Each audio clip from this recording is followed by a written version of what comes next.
Bacaan dari Nubuat Mika. Beginilah firman Tuhan. Hai Bethlehem di wilayah Efrata, hai engkau yang terkecil di antara kaum-kaum Yehuda, daripadamu akan bangkit bagiku seorang yang akan memerintah Israel, yang permulaannya sudah sejak purbakala, yang sudah ada sejak dahulu kala.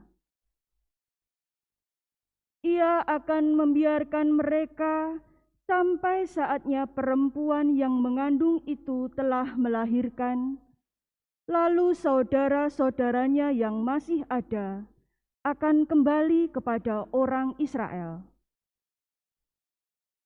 Maka ia akan bertindak dan akan menggembalakan mereka dalam kekuatan Tuhan, dalam kemegahan nama Tuhan Allahnya. Mereka akan tinggal tetap, sebab sekarang ia menjadi besar sampai ke ujung bumi, dan dia menjadi damai sejahtera. Demikianlah sabda Tuhan. Syukur kepada Allah. Aku bersukacita dalam Tuhan. Aku bersukacita dalam Tuhan. Ya Tuhan, kepada kasih setiamu aku percaya. Hatiku bersorak-sorai karena penyelamatanmu. Aku bersukacita dalam Tuhan. Aku mau menyanyi untuk Tuhan, karena Ia telah berbuat baik kepadaku. Aku bersukacita dalam Tuhan. Haleluya, haleluya, haleluya. Haleluya, haleluya, haleluya.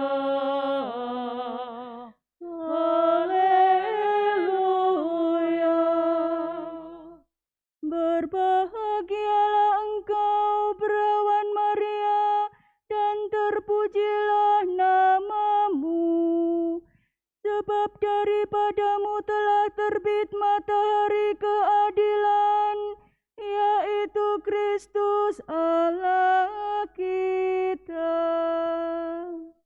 Haleluya, haleluya, haleluya.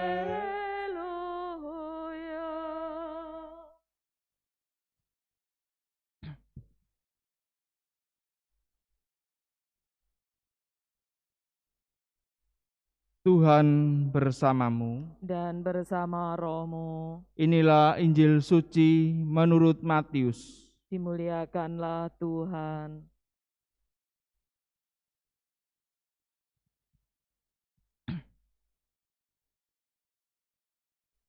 Kelahiran Yesus adalah sebagai berikut.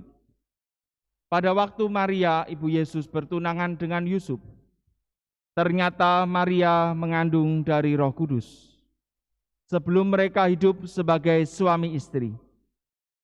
Karena Yusuf suaminya seorang yang tulus hati dan tidak mau mencemarkan nama istrinya di muka umum, ia bermaksud menceraikannya dengan diam-diam. Tetapi ketika Yusuf mempertimbangkan maksud itu, malaikat Tuhan nampak kepadanya dalam mimpi dan berkata, "Yusuf, anak Daud, janganlah engkau takut mengambil Maria sebagai istrimu, sebab anak yang di dalam kandungannya adalah dari Roh Kudus. Maria akan melahirkan anak laki-laki, dan engkau akan menamai dia Yesus, karena dialah yang akan menyelamatkan umatnya dari dosa mereka." Hal itu terjadi supaya genaplah firman Tuhan yang dinyatakan oleh Nabi, "Sesungguhnya anak darah itu akan mengandung dan melahirkan seorang anak laki-laki, dan mereka akan menamai dia Immanuel," yang berarti Allah menyertai kita. Demikianlah sabda Tuhan. Terpujilah Kristus.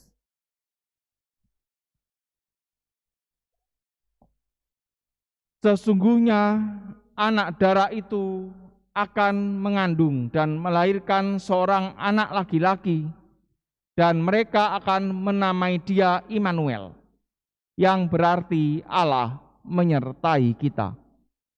Saudara-saudari yang terkasih dalam Kristus, kelahiran Yesus di dunia ini menjadi berkat bagi kita semua. Karena berkat Yesuslah kita boleh mengalami penebusan yang membawa keselamatan bagi kita, bagi seluruh umat manusia. Demikian juga dengan kelahiran Bunda Maria ke dunia. Kelahiran Bunda Maria dan kehadiran Bunda Maria ke dunia ini juga menjadi berkat bagi kita. Karena melalui kesediaan Bunda Marialah, Yesus bisa hadir di dunia ini. Sekarang kita bisa melihat kembali kehidupan kita masing-masing. Apakah kelahiran kita di dunia ini juga memberikan berkat bagi dunia, bagi sesama atau tidak? Atau malahan kelahiran kita memberikan kutuk dan kerugian bagi orang lain? Kita sendirilah bisa menilai. Bagaimana pendapat orang tentang diri kita? Bagaimana yang kita lakukan? Apa yang kita katakan? Apakah memberikan berkat atau memberikan kutuk untuk orang lain? Sudahkah kelahiran kita, kehadiran kita memberikan sukacita, kegembiraan, kebaikan, dan keselamatan?